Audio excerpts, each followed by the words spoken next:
Since you've been in this class, you've obviously probably had a lot of different types of experiences. But what's one that really stands out to you, or that was the most changing or the largest experience you've had? Since I've been in this class?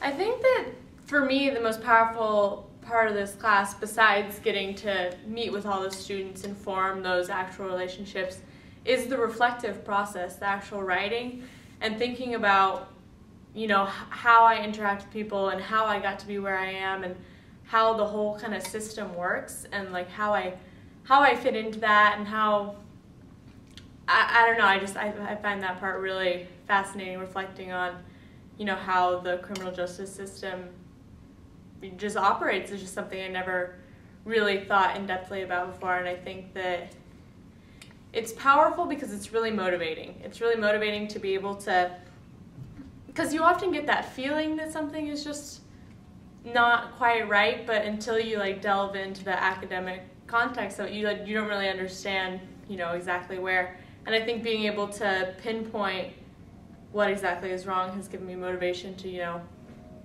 go out and change it.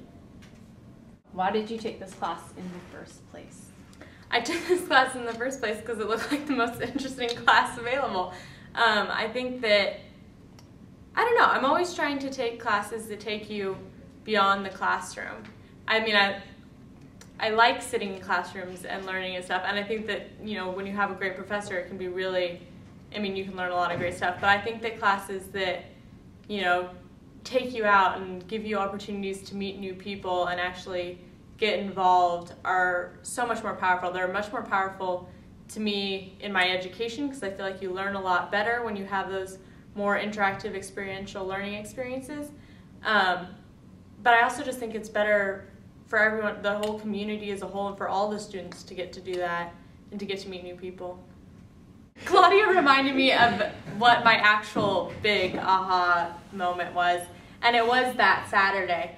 And to me, it was the absolute most amazing thing to be able to come into a room and to dream big and to put all of our wildest imagination, best possible scenarios on the board. If we could, no bars, no anything, and we could just, you know, shoot for the stars. And that was so powerful to me, because I mean, these are things that you think about in your head, but then you create all these barriers and obstacles of why you can't achieve those amazing things. And the fact that we were able to leave those behind and just think about, you know, if we didn't have that, what could really be possible? And it really is possible. I mean, I think a lot of the barriers and obstacles we create for ourselves are not necessarily really there. Like, there are ways of overcoming it, and I think that the relationships that we're forming together is one of our most powerful tools in doing that. And so I went home and I was mentally exhausted, but I was so happy. I mean, as I wandered through my days, like, I just, you know, ever since I was a little kid, it's like, how am I going to change the world? Like, what can I do to make it a better place? And, you know, you have all these just grand ideas, and a lot of that, I think, is taken away in college. Like, you're not often encouraged to do an activity like that. And I think that that was really, really empowering and just really important, like something that you need to take a step back and do every now and again, is think about the big, important changes that need to happen. And so I'm really excited to be a part of that.